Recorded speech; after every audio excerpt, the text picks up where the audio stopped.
వైసీపీకి రాజీనామా చేసిన వంగవీటి రాధ టీడీపీలో చేరడం దాదాపు ఖాయమైంది. కృష్ణా జిల్లాతో పాటు ఉభయ గోదావరి జిల్లాల నుంచి పెద్ద ఎత్తున రాధారంగ మిత్రమండలి సభ్యులు విజయవాడలోని రాధా నివాసానికి తరలివచ్చారు. వారితో ప్రత్యేకంగా భేటీ అయిన రాధ తన రాజకీయ భవిష్యత్తుపై వారితో చర్చించినట్లు సమాచారం. ఈ సమావేశంలో అత్యధికులు ప్రస్తుత పరిస్థితుల్లో టీడీపీలో చేరడమే మంచిదన్న అభిప్రాయం వ్యక్తం చేసినట్లు సమాచారం. సామాజిక సమీకరణలను దృష్టిలో పెట్టుకుని జనసేనలో చేరితే బాగుంటుందన్న సూచనలు వచ్చినట్లు తెలిసింది. మరోవైపు రాధాతో టచ్లో ఉన్న టీడీపీ నేతలు ఆయన్ను పార్టీలోకి ఆహ్వానించినట్లు తెలుస్తోంది.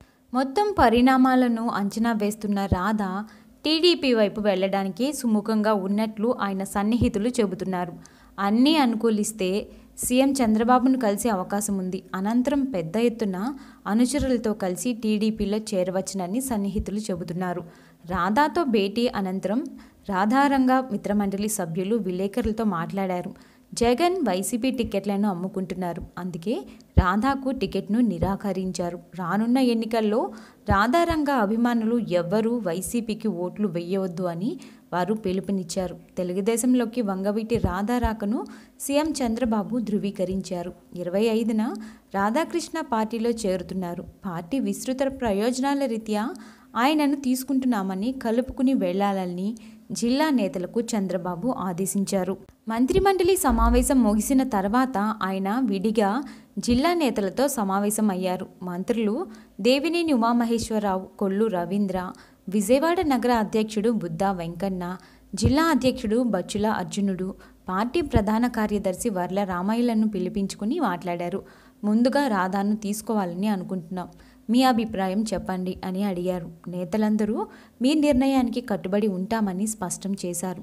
చంద్రబాబు మాట్లాడుతూ వంగవీటి రాధాను విస్తృత ప్రయోజనాల దృష్ట్యా తీసుకుంటున్నాం, కలుపుకుని వెళ్ళాలి, వ్యక్తిగత అభిప్రాయాలను పక్కన పెట్టి పార్టీ నిర్ణయానికి కట్టుబడి ఉండాలి అని నేతలకు స్పష్టం చేశారు. సమావేశంలో మాజీ మంత్రి దేవినేని నెహ్రూ తనయుడు అవినాష్కు న్యాయం చేయాలని బుద్దా వెంకన్న చంద్రబాబును కోరారు. నేను చూసుకుంటాను, తగిన న్యాయం చేస్తాను అని సీఎం హామీ ఇచ్చారు. ఈ వార్తపై మీ అభిప్రాయాన్ని కామెంట్ రూపంలో తెలియచేయండి. కేవలం యూట్యూబ్లో కామెంటే కదా అని ఎప్పుడూ తీసిపారేయకండి. మీ బలం, మీ గొప్పతనం అది. కేవలం ఒకే ఒక్క కామెంట్తో, ఒకే ఒక్క లైక్తో ఎంతటి వారినైనా కదిలించగల సత్తా మనందరికీ ఉంది. అందుకే మీ అభిప్రాయాలు పెద్దగా అయినా చిన్నగా అయినా కామెంట్లలో పెట్టడం మర్చిపోకండి. మీకు ఇష్టమైన నాయకుడిని సపోర్ట్ చేయడానికి యూట్యూబ్ కంటే గొప్ప ప్లాట్ఫారం ఏది దొరకదు. అందుకే ప్రతి ఒక్కరూ ఈ వీడియోకి లైక్ కొట్టి మీ ఫేవరెట్ లీడర్కి మీ సపోర్ట్ ఇవ్వండి. కామెంట్స్లో లీడర్ ఎవరో అందరికీ చెప్పండి.